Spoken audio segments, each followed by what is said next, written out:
Hi bros, ബാംഗ്ലൂരിൽ Uber അല്ലെങ്കിൽ ഓല, റാപ്പിഡോ, നന്മയാത്ര ഇത് ഏത് പ്ലാറ്റ്ഫോമിൽ വേണമെങ്കിലും അറ്റാച്ച് ചെയ്ത് ഓടിച്ച് ടാക്സിയായി ഓടിച്ച് നല്ലൊരു വരുമാനം എടുക്കാൻ പറ്റാവുന്നതാണ്. അപ്പോൾ ബാംഗ്ലൂരിൽ ഊബർ ഓടിച്ച് നല്ല രീതിയിൽ വരുമാനം ഉണ്ടാക്കണം എന്നുള്ളവർ കയറിക്കോ.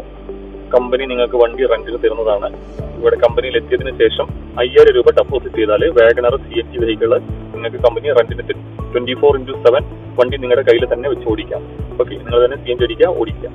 ബട്ട് ഊബറിൽ മാത്രമാണ് ഓടുന്നതെങ്കിൽ ഒരാഴ്ചയിൽ എടുക്കുന്ന ട്രിപ്പിന്റെ അടിസ്ഥാനത്തിലാണ് വാടക കൊടുക്കേണ്ടി വരിക. അപ്പോൾ ഒരാഴ്ചയിൽ എടുക്കുന്ന ട്രിപ്പ് എത്ര എടുക്കുന്നോ അതിനനുസരിച്ച് ട്രിപ്പ് കൂടുതൽ എടുത്താൽ കമ്മി റെന്റ് കൊടുത്താൽ മതി.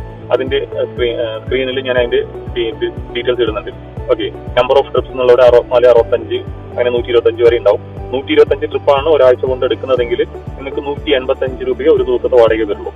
64 ട്രിപ്പ് വരെയാണ് ഒരാഴ്ച കൊണ്ട് എടുക്കുന്നെങ്കിൽ 64 നേരെ കാണിച്ചിരിക്കുന്ന എമൗണ്ട് ആയിരിക്കും ഒരു ദിവസം വാടക വരാം. അപ്പൊ നമ്പർ ഓഫ് ട്രിപ്സ് ഇട്ടിട്ടുണ്ട്, എത്ര ട്രിപ്സ് എടുത്താൽ എത്ര രൂപ വാടക വരുന്നുണ്ട് എന്നുള്ളതും ഇട്ടിട്ടുണ്ട്. ഊബർ മാത്രം ഓടിക്കുകയാണെങ്കിലുള്ള ട്രിപ്പ് ഡീറ്റെയിൽസും വാടക ഡീറ്റെയിൽസും ആണ് ഇത് വീക്കിലി ക്ലിയർ ചെയ്താൽ മതി. ഇനി ഊബർ ID ബ്ലോക്ക് ആയവർക്ക് ഊബർ ഓടാൻ പറ്റില്ല. അങ്ങനെയുള്ളവർക്ക് ഓല, നന്മയാത്ര, റാപ്പിഡോ ഇതിലെല്ലാം അറ്റാച്ച് ചെയ്ത് ഓടാം.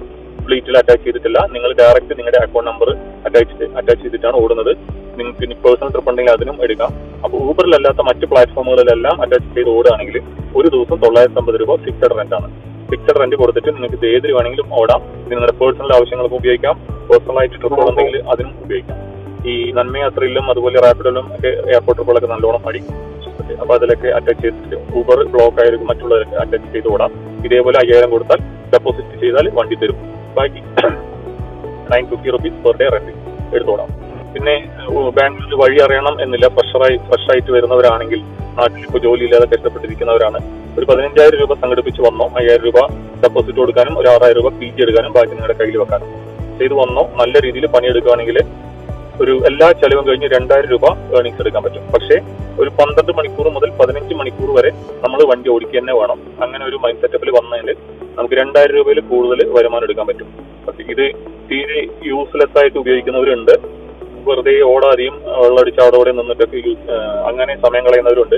അങ്ങനെയാണെങ്കിൽ ഈ പറഞ്ഞ പോലെ 2000 രൂപയുടെ വരുമാനം ഒന്നും എടുക്കാൻ പറ്റില്ല. നല്ല രീതിയിൽ പണിയെടുത്ത് നല്ല രീതിയിൽ അധ്വാനിക്കുകയാണെങ്കിൽ നിങ്ങൾക്ക് എല്ലാ ചെലവും കഴിഞ്ഞ് ഒരു 1500 മുതൽ 2000 രൂപ ഡെഫിനറ്റ്ലി കിട്ടും. ഒരു സംശയവുമില്ല. അതുപോലെ ഇവിടെ ഗൂഗിൾ മാപ്പ് നോക്കി വണ്ടി ഓടിക്കാനുള്ള അറിവുണ്ടായിരിക്കണം. കാരണം വഴികളൊന്നും അറിയില്ലല്ലോ. ഫ്രഷായിട്ട് വരുന്നവരായാലും ശരി, ഓൾറെഡി ഉള്ളവരായാലും ശരി, വഴികൾ അറിയണമെന്നില്ല. അപ്പോൾ ഗൂഗിൾ മാപ്പ് നോക്കി വണ്ടി ഓടിക്കാൻ അറിയണം. ഈ ആപ്പിലൂടെ കോൾ വരുന്ന സമയത്ത് കോൾ അറ്റൻഡ് ചെയ്യുക. അപ്പോൾ നമുക്ക് ലൊക്കേഷൻ കിട്ടും. ആ ലൊക്കേഷൻ നോക്കി പിക്ക് ചെയ്യാൻ പോവുക, ഡ്രോപ്പ് ചെയ്യുക, അങ്ങനെയുള്ള പരിപാടികളൊക്കെയാണ്. അപ്പോൾ ഗൂഗിൾ മാപ്പ് നോക്കി വണ്ടി ഓടിക്കാൻ അറിയണം. അത്യാവശ്യം ഹിന്ദിയും ഇംഗ്ലീഷും കൈകാര്യം ചെയ്യാൻ അറിയണം. കന്നഡ അറിയണമെന്നില്ല. അത്യാവശ്യത്തിന് ഇംഗ്ലീഷും ഹിന്ദിയും കൈകാര്യം ചെയ്യാം. ആൻഡ്രോയിഡ് ഫോൺ നല്ല രീതിയിൽ ഉപയോഗിക്കാൻ അറിയണം. ഗൂഗിൾ മാപ്പ് നിർബന്ധമായിട്ട് ഉപയോഗിക്കാൻ അറിയണം. ഇവിടെ വന്നിട്ട് നിങ്ങൾക്ക് താമസിക്കാനുള്ള സ്ഥലമൊക്കെ ഇവിടെ വന്നിട്ട് അന്വേഷിച്ചാൽ മതി. വണ്ടി എടുത്തതിന് ശേഷം അന്വേഷിച്ചാൽ മതി. ഇഷ്ടംപോലെ PG അവൈലബിൾ ആണ്. ഇനിയിപ്പോൾ നിങ്ങൾ നാട്ടിൽ പോകുന്ന സമയത്ത് വണ്ടി കമ്പനിയിൽ വന്ന് ഡ്രോപ്പ് ചെയ്യുകയാണെങ്കിൽ ആ ഡ്രോപ്പ് ചെയ്യുന്ന ദിവസത്തെ വാടക കൊടുക്കേണ്ടി വരില്ല. തിരിച്ച് വന്ന് വണ്ടി എടുക്കാം. അപ്പോൾ നിങ്ങൾ ഡ്രോപ്പ് ചെയ്ത ആ വണ്ടി ആയിരിക്കില്ല കിട്ടുക, വേറെ ഏതെങ്കിലും വണ്ടി ആയിരിക്കും കിട്ടുക. നാട്ടിൽ പോകണമെങ്കിൽ വണ്ടി ഡ്രോപ്പ് ചെയ്യാം. വരുന്നവരെയുള്ള വാടക കൊടുക്കേണ്ടി വരില്ല.